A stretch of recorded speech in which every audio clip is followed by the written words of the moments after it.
I'm Barry Finestone, Executive Director of the JCCSF, and welcome to this evening's program with Alex Gansa. Tonight's program was made possible via the generosity of the Lisa and Douglas Goldman Fund. We are so grateful to the Goldmans for their continuing support for arts and ideas here at the JCCSF and for all that they do in our community. Please join me in showing your appreciation.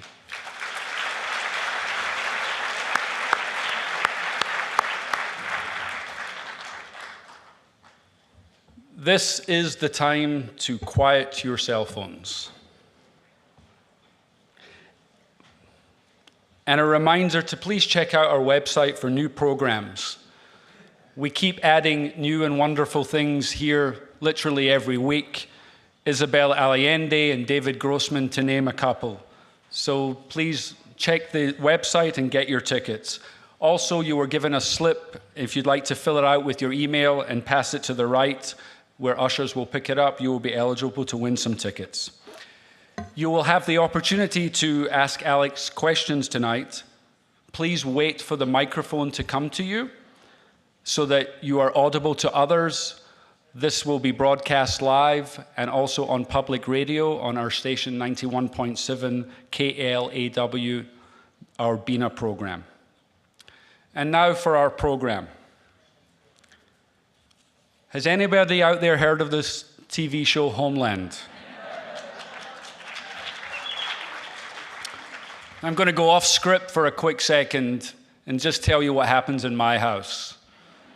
We have a 14-year-old, a 12-year-old, and a 7-year-old. Getting them off to bed and getting things done at night is a big challenge. But come Sunday night at 8:55, we have succeeded, much like Pavlov did, in training them. They go to their rooms, they shut their doors so that my wife and I can sit and be engrossed. It's been like that pretty much every fall for the last 3 years. Homeland is one of these television shows that seized our public imagination and inspired and still inspires countless morning after water cooler conversations. We revel in the latest developments and caution friends, don't reveal anything if we miss the latest episode. Radio silence. In the post-9/11 world, Homeland's themes of terrorism, national security, and civil liberties are so current that they often seem to literally leap off the front pages. Alex Gansa is Homeland's showrunner, co-creator, and executive producer. Currently in its third season, Homeland premiered in October 2011 to the highest ratings for a new drama on Showtime. Homeland won the 2012 and 2013 Golden Globe for Best Television Series and a 2012 Emmy in 6 different categories, including Outstanding Writing in a Drama Series and Best Drama Series. Alex previously served as an executive producer on the long-running 24, the CBS series Numbers, and Dawson's Creek, as well as consulting producer on Entourage. His other work includes the hit series The X-Files for Fox, Sisters for NBC, and the critically acclaimed series Maximum Bob that he created for ABC. Tonight's program is dedicated to the Virginia Avenue Project in honor of the late Henry Brommel, a Homeland executive producer and writer. The Virginia Avenue Project provides free after and in-school programs using the arts in conjunction with long-term one-on-one mentoring to give struggling children the skills to think creatively, critically, and courageously about life's goals and choices. Alex is also homegrown on spruce and clay, so tonight is very much a homecoming. Alex appears tonight in conversation with my colleague, the JCCSF's Director of Arts and Ideas, Barbara Lane. Please join me in welcoming Alex Gansa to the JCC.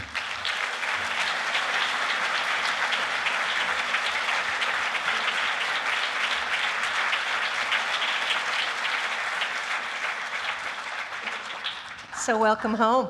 Thank you very much, Barbara, and thank you, Barry, for that wonderful introduction. Half the audience is your family. They are. I packed the crowd. And you were a town tiger. I was. I went to town school for boys. With Ethan Kanan, who... With one of my oldest childhood friends is Ethan Kanan, who's a fabulous writer. And actually, the reason I went into television is because he was so successful so early, and I realized that there was no way there's just no way I could compete with those short stories and novels, and so television was my medium. Lucky for us. So from San Francisco, you went on to Princeton, and I have to tell you all, Alex mentioned to me earlier, he was in a class at Princeton the teacher was John McPhee, one of the best nonfiction writers ever in the whole wide world. And in this class with Alex were David Remnick and Michael Lewis. It was an amazing class, and John does this wonderful thing in the first class. He pairs you up with somebody, and the assignment is to interview each other and then to write a profile on your classmate. And I was lucky enough to draw Michael Lewis, and it was remarkable because he made me so interesting. He wrote a profile that didn't bear a lot of resemblance to the truth, but it was an amazing piece of work. That's good work. Right. So you're in very good company because on this stage in the past, we've had Matthew Weiner, we've had David Simon, we've had Vince Gilligan, and this year it's you. Why and how has television gotten so good? You know, people have been calling this time in television sort of the golden age of television, and I take some issue with that only because the shows that I watched when I was a kid and the things that really influenced me were fabulous shows. You know, Hill Street Blues, St. Elsewhere, The Northern Exposure. So whether we're doing something they didn't do, I don't know. But one of the big deals now is there are so many more avenues to tell these stories. You know, there's basic cable and there's premium cable, and there's just much more opportunity for people to deliver and tell, you know, these crazy series. And less restrictions on you as well. If you're working in premium cable, certainly less restrictions. Yeah. So you mentioned, as you were hearing the clips backstage, that the clip where Brody causes the pacemaker to fail in the vice president, well, you tell the story. Right. Well, you know, I don't know how much people know. You know, we have a lot of fans, but Homeland also has its share of critics out there in the world. And there are many accusations leveled against the show, one of which is that we can sometimes be preposterous. And that particular clip of Vice President Walden, his pacemaker being hacked into and set off, you know, raised a hue and cry in the blogosphere like you have never seen.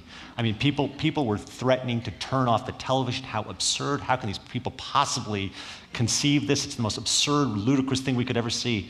And unbeknownst to us, of course, if you've watched 60 Minutes lately, Dick Cheney, with a pacemaker, was terrified that Al-Qaeda was going to hack into his pacemaker.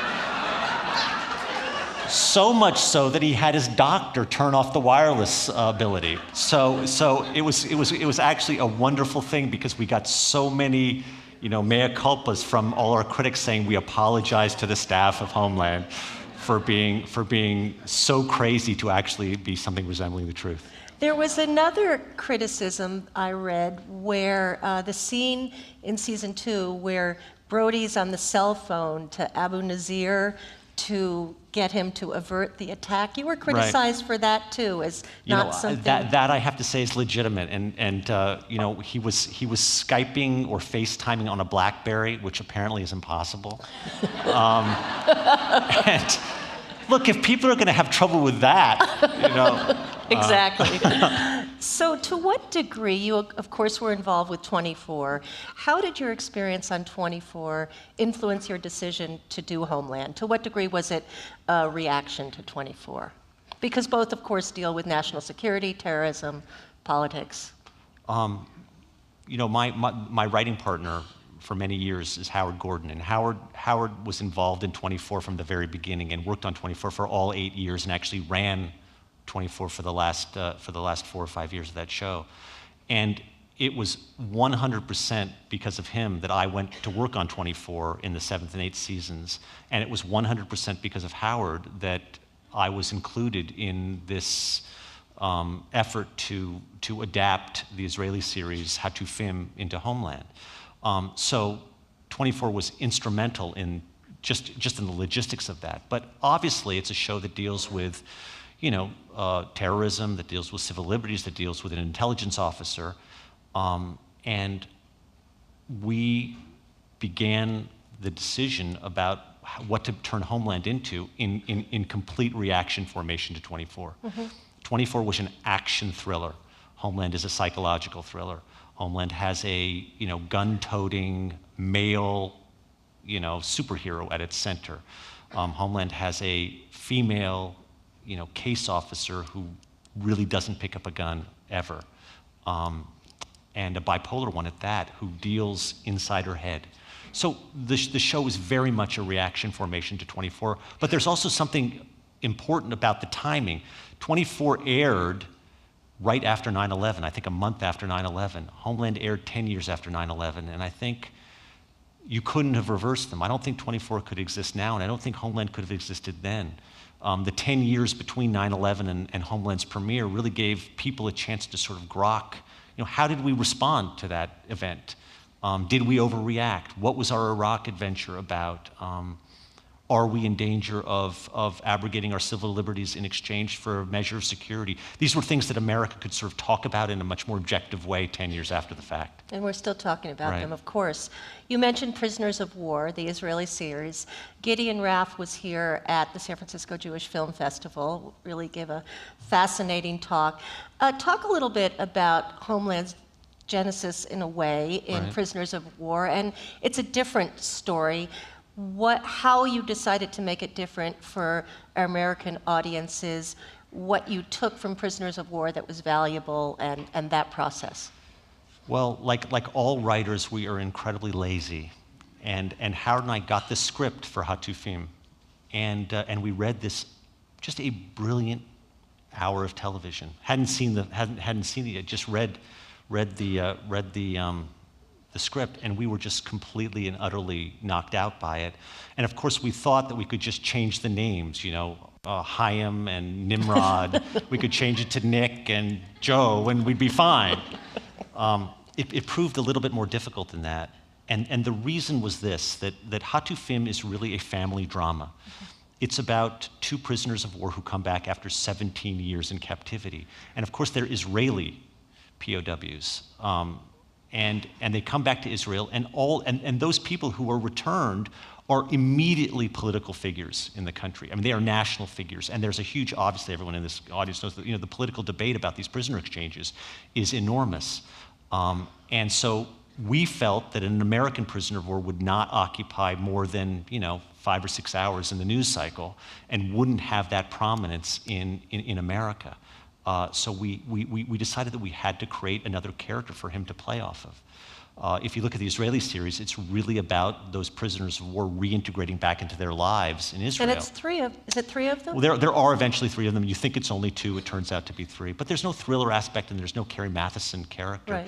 Right. But the story is remarkable, and the very first thing that grabbed me about Hatufim was that the 2 prisoners of war come back, and they have their families.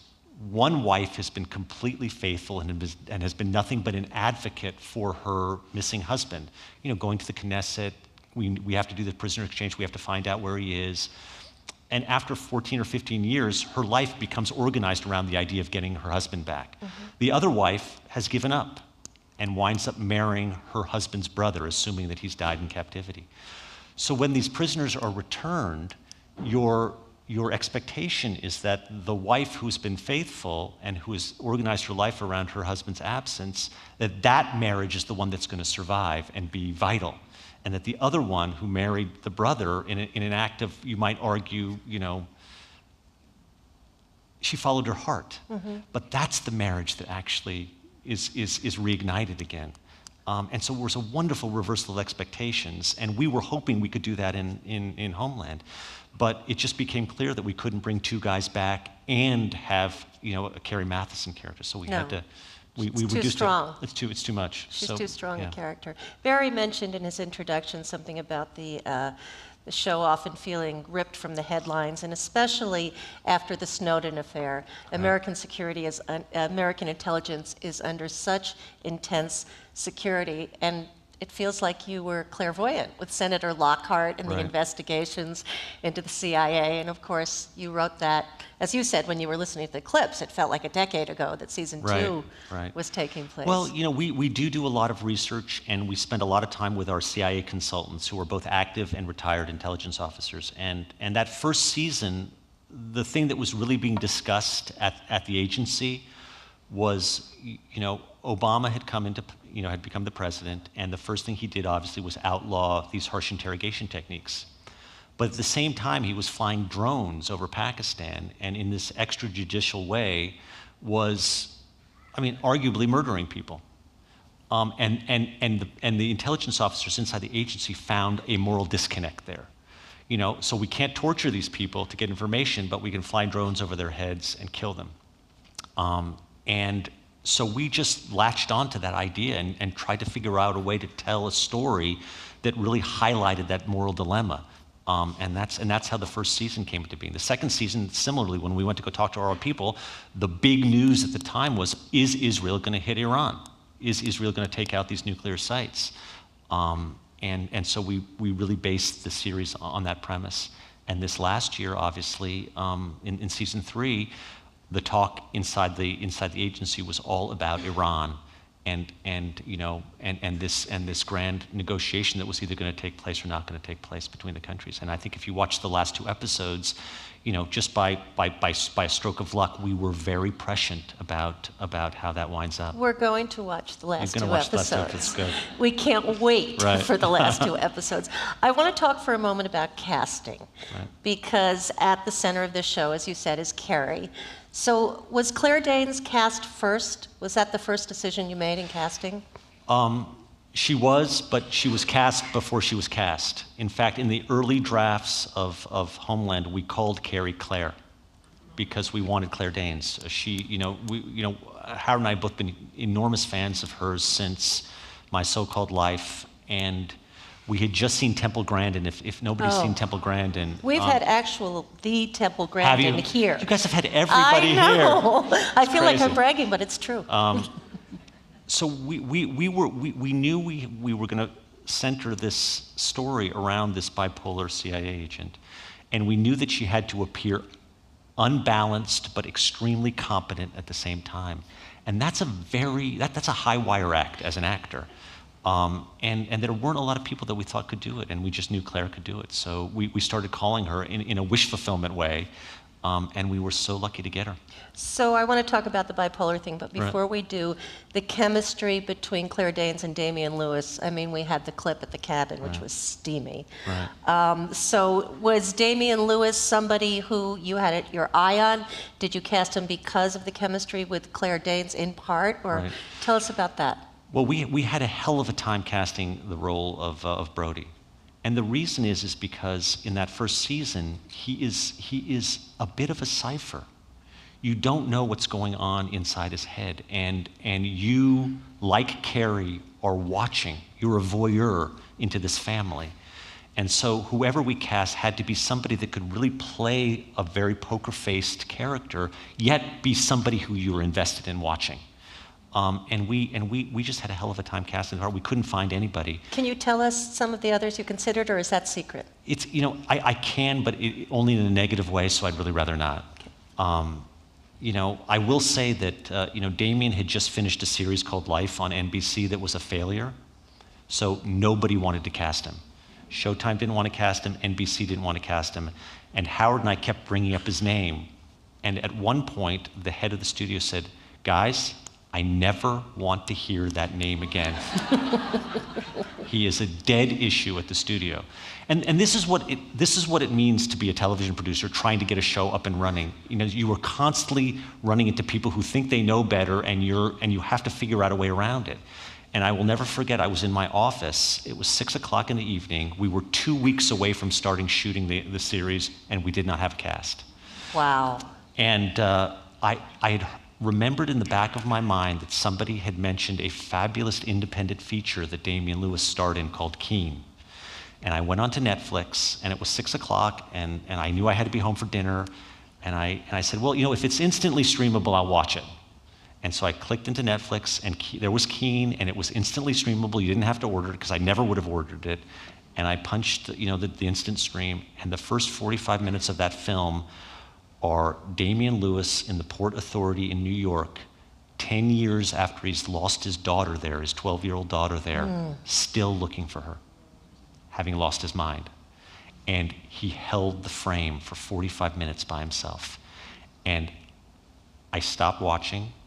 I called that studio executive who told me never to mention the name again, and I said, this is the last time I'm going to mention this name. Watch these 45 minutes and tell me if this isn't our guy. And to his credit, he watched the 45 minutes, gave it to the studio, gave it to David Evans, who was the head of Showtime, and they both said, look, this is the guy. But you still didn't know that they'd have that chemistry, so that must have been wow. That's the other thing. You cast Claire and you cast Damien, and then you put them together for the first time that first day in front of the cameras, and you have no idea what's going to happen. Right. So it's a complete crapshoot, and it works. And it worked. It worked. So here's another person who's been on our stage, Right. Mandy Patinkin. I'm sorry, Right. but it's true again. I read yesterday, I can't recall where, that after shooting the final episode of this season, he shaved his beard. Yes. He said he just couldn't stand the beard anymore. But of course now Mandy Patinkin is Saul. He'll be forever Saul. And again, that's just one of these casting decisions that seems so right. So had you seen him as a performer, what was the instinct that he would be? I mean, he was Jewish, Right. yes. I'll take you back. It was 1982. I was a senior at Princeton.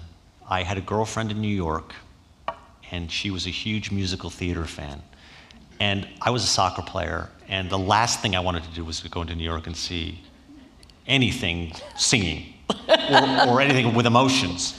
And she said, Alex, I'm going to break up with you unless you come and see this show. And so I got on the train, and I went into New York, and we had dinner, and then we went to go see Sunday in the Park with George. With Mandy and Bernadette Peters. And honest to God, at the end of the first act, I had just tears just pouring down my face. It was the most incredible thing I had ever seen. And I turned to Cynthia and I said, oh my God, that was amazing. She said, I thought it was okay. But Mandy has been in my mind ever since then. And he had a beard. So Mandy without a beard is not Mandy Patinkin to me. So when we called Mandy and asked him to do the role, I said, I only have one ask, and that's you have to grow the beard. And he agreed to do it. He hates it. And also, if you're shooting in Charlotte and it's 95 degrees and the humidity is 100%, and you're behind that thing, that living thing that he has on his face, it's tough for him. But he wouldn't be the same without it. So a lot of people might not know that Marina Baccarin, if I'm saying that correctly, is a Brazilian actress, which I was sort of surprised to find out. How did she come to your attention? And she, of course, plays Jess, Brody's wife, who... Well, that's another long story, because Morena was not the first Jessica Brody. Oh. In fact, we shot a complete pilot with a lovely, lovely actress named Laura Frazier, who she actually acted herself out of the role. She was so good and so emotional. She was like a meadow creature who appears with these huge eyes and this pale skin. She's Scottish. And she was so moving and profound in the performance that it detracted from the Carrie Brody relationship. And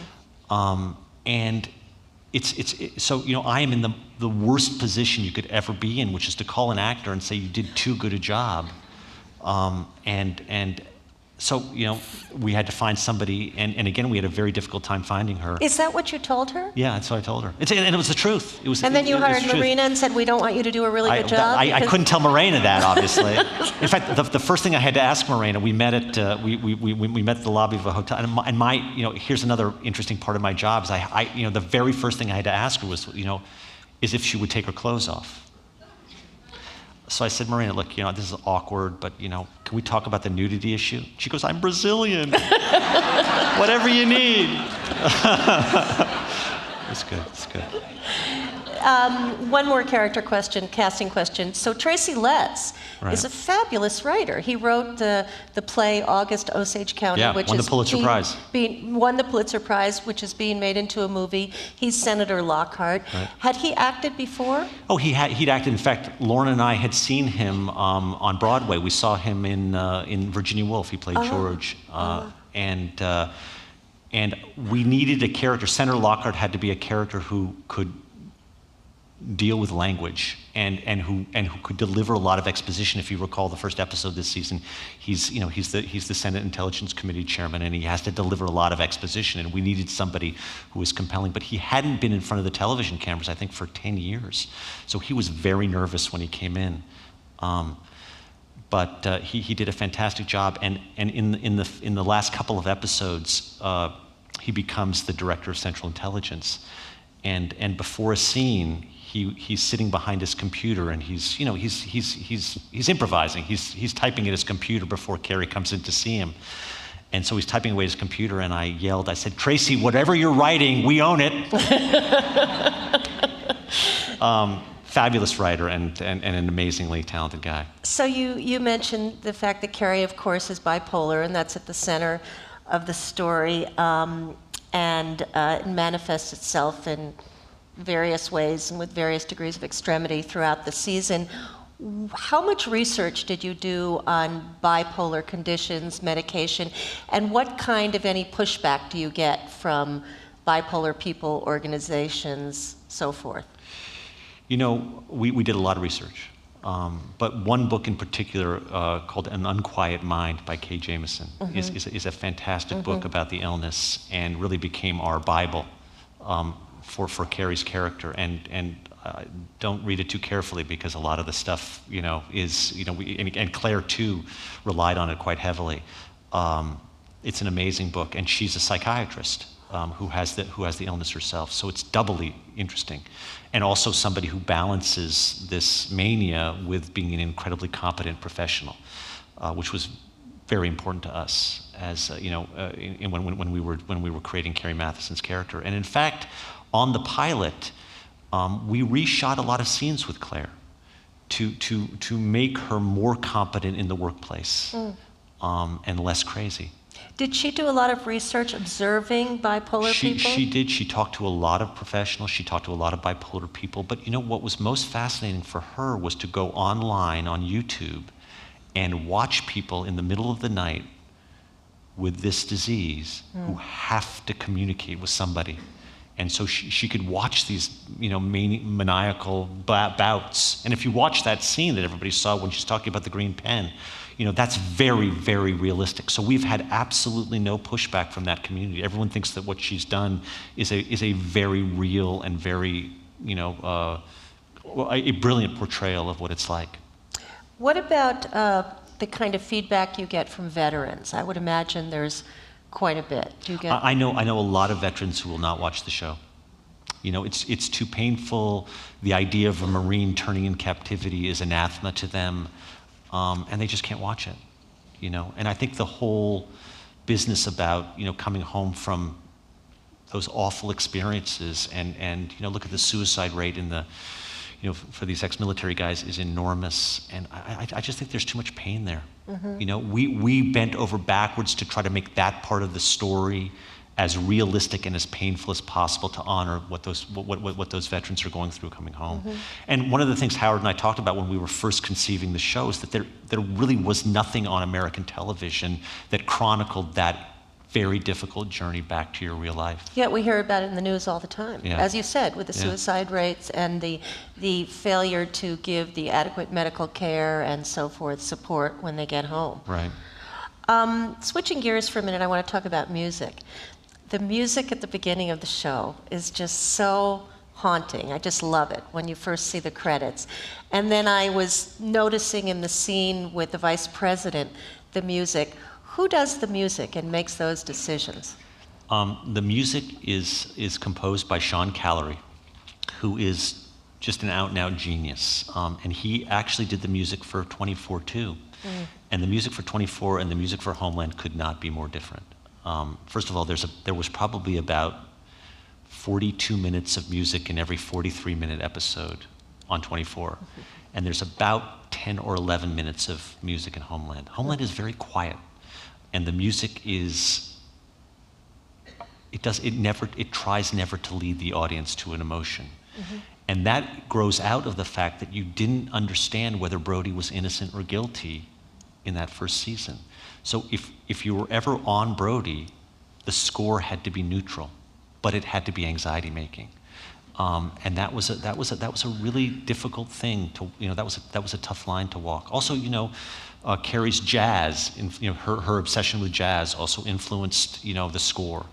And again, that's another huge story.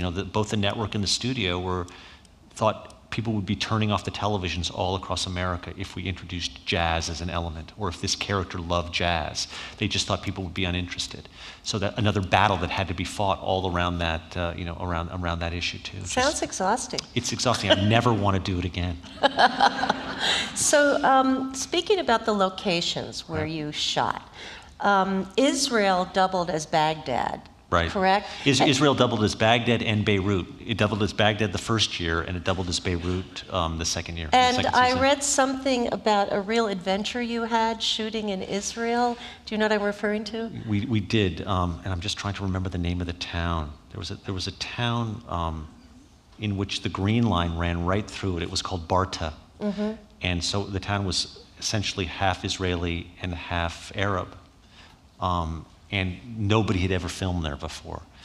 And if you remember the first scene of Homeland, it's Carrie coming through this town in her car, and she's on the phone, and she's trying to get to this bomb maker who's in a prison there, and she stops in the middle of the road, and there's a traffic jam, and the guy's about to be executed, and she abandons her car, and she goes through this town.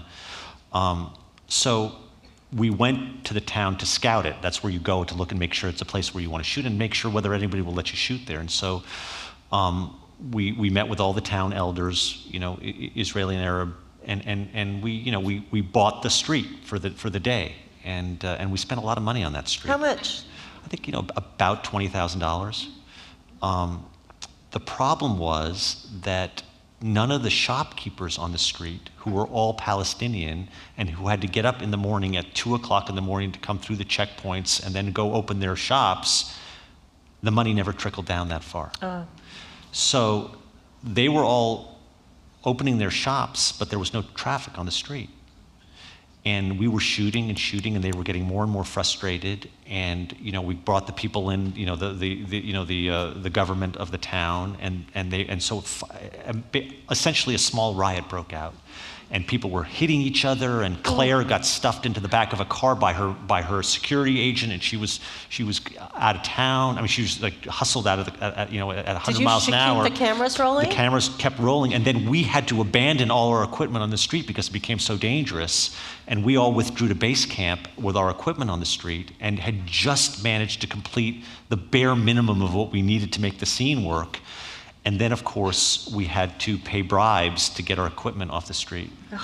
And it was interesting because it was a very scary situation. And the producer and I were in an Arab apartment at the end of that day, with a bag of cash to get our equipment back. And people who had been so welcoming to us at the beginning of the day were so scary by the end of the day. Oh, yeah. It was kind of terrifying. Kind of like Homeland. Yeah. You mentioned Charlotte, and the episode we all watched last week was shot in North Carolina, where it's on the border and Brody's sneaking across. So you do a lot of shooting there. The show is predominantly shot in Charlotte, North Carolina. Yeah. And our location manager was desperately trying to find a landscape that looked like the Iraqi-Iranian border, and she went on Google Maps, and she began, square mile by square mile, looking around Charlotte, and she found this quarry, and she said that could work. Wow. So that's how we found that. What about the Caracas, Venezuela? Where's that shot? That was shot in San Juan, Puerto Rico. Wow. And did you create the squat? Did you build the whole? You know, there was a fantastic article in the New Yorker all about the Tower of David, which is a real unfinished building in Venezuela. It was meant to be the financial center of Caracas, and they ran out of money when they were building it. So in essence, it is the financial center of Caracas right now. And squatters took over the building, and we thought, you know, where is Brody going to run to? Where should we put him? Should we put him in a Graham Greene-like jungle? Suddenly we found this idea of putting it in a building that was essentially a slum run by a slumlord, and so we were scouring Rio and Bogota, and ultimately we found this building in San Juan that we could use. Really gripping scenes in there. It was good. So people get involved in this program, and they get involved, and then they feel they have ownership, and then they have to tell you what they don't like or what you did wrong. Right. And one of the things there was a lot of discussion about, certainly online, was the decision, I guess this season, maybe it was the end of last season or the beginning of this season, to focus so much time on Brody's family, Right. especially Dana. So talk about that decision and the reaction. I feel like I'm going to reach down and touch the third rail here. Because, we knew that the character of Brody was not going to be in the show much for the first half of the year. Well, that's another decision, the decision to withhold him. Why did you do that? Do you know that? Sorry, did I betray something there? It's fine. Do you know that scene where in the first episode this year where Saul Berenson is talking to his wife and says, "I'm temperamentally unsuited for this job"? Well, I am temperamentally unsuited to be a showrunner because I have to make decisions after decisions, and there's nothing, as my wife will tell you, I hate making decisions. And look, there were a bunch of very important decisions to make. I think as you look at the last sweep of episodes in which Brody comes to the fore again, you understand why we made this decision to absent him from the beginning of the show, because his inclusion in this last sweep of episodes becomes so much more charged now that we haven't seen him. And the idea to keep the Brody family alive in the narrative was an attempt to make up for his absence. And a lot of people found that story not compelling because he wasn't present and wasn't interacting with them. You know, again, as we were developing the show, you know, Sandy Hook had happened and the Boston Marathon bombing had happened, and we became fascinated with what it would be like to be the family of somebody who carried out an act like that. And we just thought it was an interesting story, and we love Morgan Saylor, the character who plays Dana. So you know we made a decision. People don't understand the velocity with which these things are done. Would you make that decision again? I don't think I would make it in the same way. I honestly don't think I would have given her a love interest. But I think that there was a story to tell there that we, you know. But well, and again, the Israeli series spends a lot of time with the family. Correct. A lot. Yeah. The other, another really interesting thing that there was a lot of chatter about online, at least, was the Saul and Carrie's ruse. Right. That they used to this flush one out. I'm going to get mad about. Yeah, well, I mean, and in my mind as a viewer, Right. it was really successful, and Right. the payoff was there.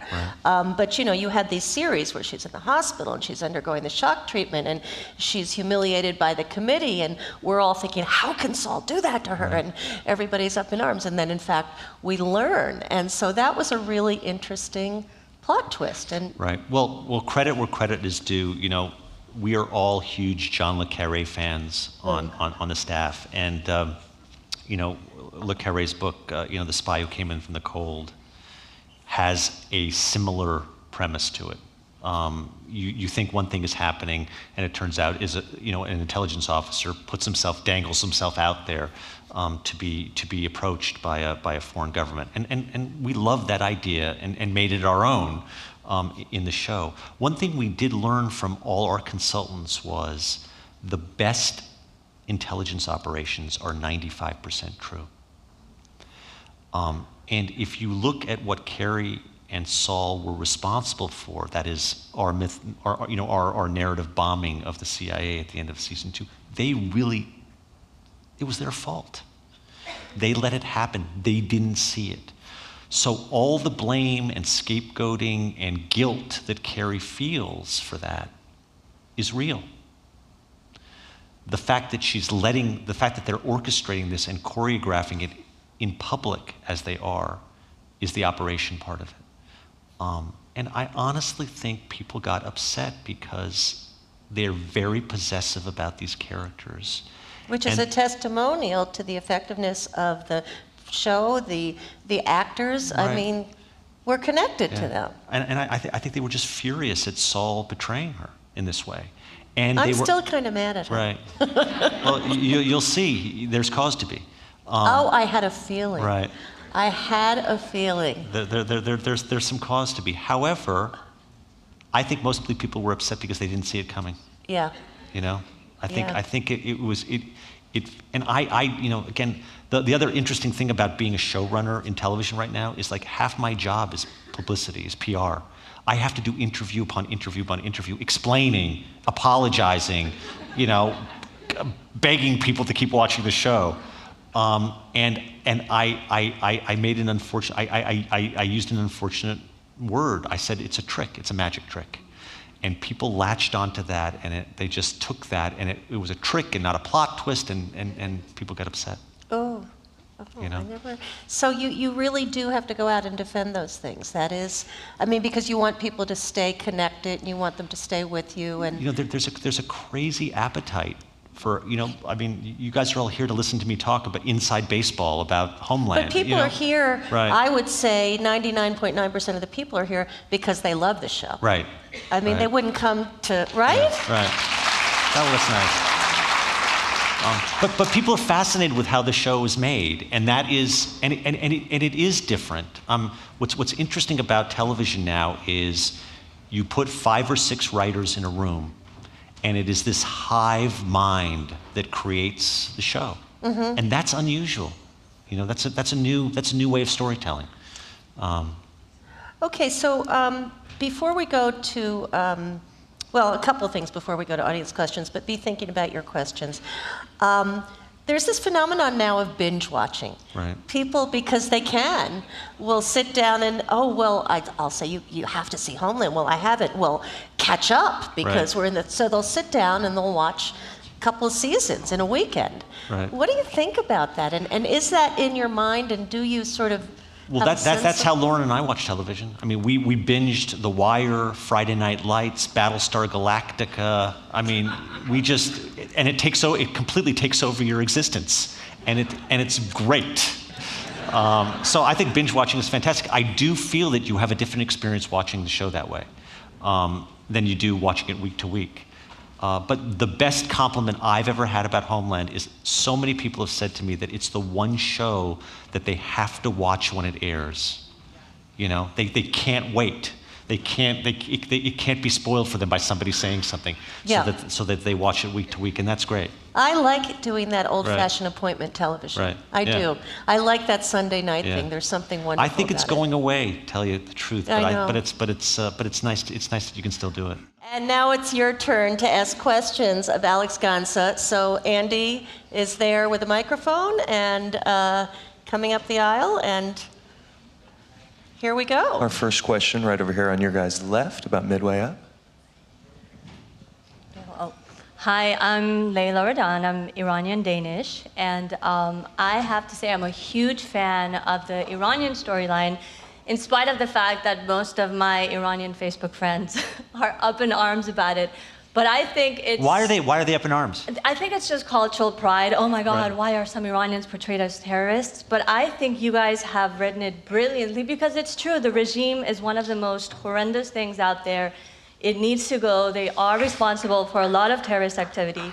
And I think you guys have done an amazing job at doing the writing between the characters that are like Javadi, pro-regime, and then Nazanin Bonyadi's character, who's living in the US, supporting the US. And I have to say, the scene with Javadi where he shows that extreme violence, I thought was one of the best portrayals of violence that were so crucial to the storyline, to show just how ruthless these people are. So my question is, because I personally think you guys have done an excellent job with a lot of cultural things, a lot of comments the characters say are very Iranian things to say. Do you have Iranian consultants? You know, Naz is our Iranian consultant, and her family is, you know, the woman who plays Farah. She is incredible. She is such a, first of all, I think she's doing an amazing job. Also, Sean Tube, who plays Javadi, is Iranian. As was you know, the guy who played Abu Nazir. So, you know, we have a real Persian Homeland connection, and they all help us cast all these roles. And look, we rely on them for, you know, I'm so happy to hear that you think that it's very similar and true. I mean, one of the things I find fascinating now is this, you know, is what's happening in Geneva. You know, the fact that the lead negotiator for the Iranians is named Javad. We didn't know. So it's interesting. But it's so gratifying to hear that. Thank you. Next question right up here, up to your right, up top. You have so many twists and turns, unexpected things happen as the season goes on, and there's obviously an arc to each season. How much of that do you share with the actors early in the season? Do they know where this is going? You know, it varies from actor to actor. For example, Damien did not know for the first 4 or 5 episodes of season 1 that he'd actually been turned in captivity. He asked to know, and we did not tell him. We thought it was much more interesting. And if you think about it, his behavior upon return would be exactly the same whether he knew or not.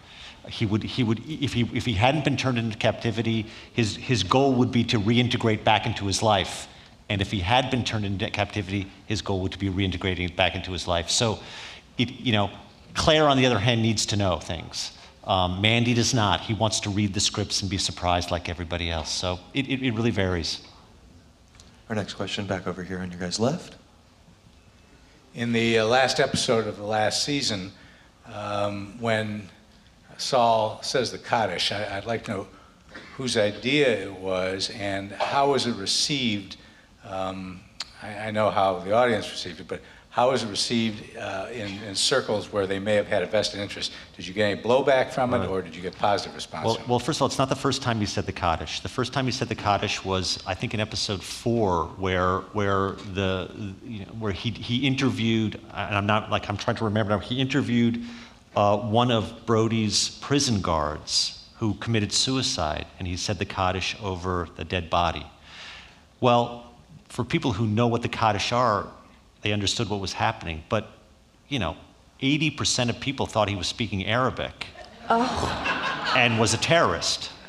So it began the Saul is bad, you know, narrative, and I think, you know, again, we went out there and explained what the Kaddish was and why Saul was saying it, and it was completely Mandy's idea. It was an ad lib on the set. The first time. The second time, we saw how effective it was, and for him to say those words in that room with all those dead bodies was extremely powerful. And there's a very interesting story to that too, because Mandy blew the Kaddish. If you listen to it, he fucked it up. And he was so mortified that he went into the ADR stage where we do additional dialogue recording, and you're watching his mouth, and he tried to fit the right words into his mouth. And it was an impossible task. So I said, but Mandy, I think it's fine. You know, it doesn't, your lips aren't quite moving right, but if you really think that you have to say the Kaddish properly, I'll go with it. Mandy took the 2 tapes, one where he said it properly and one where he faked it, and sent them to his rabbi. And his rabbi said, you know, Mandy, I prefer the one where you screwed it up. and so he said, okay, if the rabbi says it's okay. So he must have worked for 2 days trying to get it right, and then he got the green light from the rabbi. So if you listen to it, it's wrong, but it's great. What a great story. Next question up here to your right. Hi, I'm just curious, how many more seasons do you want and can we foresee? all I can tell you is I know that there will be a fourth season. That's all I know. Okay, our next question back over here on your guys' left. That question is sort of related to my question. In season 1, in an interview, you had said that you would stop the show when you felt that you had no more valid points to say. And I was wondering if you were getting to that point, or how much longer do you project that you have things to say in the show? I think that there's plenty still to do. The world is a dangerous place. Carrie is an intelligence officer. I think, we would love to take Carrie Matheson overseas and show what she really, she was trained to be a case officer in a foreign capital. So we would love to do that story to show what exactly the intelligence agency does for a living overseas. So that's a whole season whenever we choose to do that. But we don't want to tell the story beyond its shelf life. Plenty of series have done that, and I hope we're able to end it on our own terms. Let's take 2 more questions. One up here to your right. First, I want to compliment both of you for a very entertaining and very intelligent evening. I really enjoyed it. Thank you, Barbara. Really, you did such a great job. My question has to do with, you described pushback and criticism, but no one used the M word. So I'm curious, what criticism and pushback have you received from the Muslim community? And one reason I ask that is that the Book of Mormon is very popular right now here in San Francisco. Right. And my understanding is that South Park caved in to Muslim criticism. And I'm curious if you've received it, what you have done in response to it. It's a very tricky question, and it's one that I know Howard faced on 24 for a lot of years. And it's one that we are incredibly mindful of, when we tell these stories. We work very closely with MOST, which is an organization in Los Angeles, Muslims on Screen and Television. And, we do our best to present both sides of the issue. We want all our characters to be, three-dimensional. That said, look, we're telling a story about Al Qaeda as the bad guy, and you can't help but have, a few Muslim bad people in the show, and unfortunately, it's disproportionately representational of that. We tried so hard that first season to make Brody's religion separate from his ambition to perpetrate a terrorist attack. And this season, the character of Farah, if you saw the last episode 10, the 4 Navy SEALs who were taking Brody across the border are all Arab Americans. Mm-hmm. So, we try to be even-handed, and I think as we move into future seasons, we're going to be less Muslim-centric in terms of our villains. But it is a valid point. It is something we discuss over and over again. In the story room, and look, we just try to be as sensitive as we possibly can. Another question up here to your right. I'm a local psychiatrist, and I've treated many manic depressives, and I think your portrayal, Claire Danes' portrayal, is superb. Really is accurate. Thank you. I know she would be so happy to hear that, because she really does work very hard, and it's I think that we've brought that illness to the attention of people, and it's amazing how many bipolar people function in society. It's incredible. So before we leave, tonight, as we mentioned earlier, is a tribute to Henry Brommel, a writer on the show. Do you want to say a little something about him, just to round out the evening? Henry was part of the writing staff from the very beginning of the show. He worked on the show for the first 2 years. He's a legend in Hollywood. He's worked on some of the most unbelievable shows, Northern Exposure, All Fly Away, Homicide. He was our brother. We loved him so much. He died suddenly of a heart attack at the very beginning of season 3.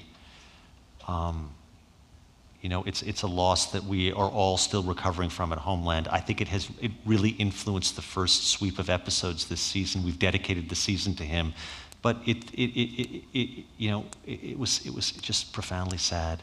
Well, we're happy to pay tribute to him. Alex Gansa, your parents must be very proud of you. Right. We're happy Guys, to have thank you all for coming, and Barbara, thank you so much. Thank you. Thank you. Such Really. fun. Thank you so much. It was great. Okay. Let's go back.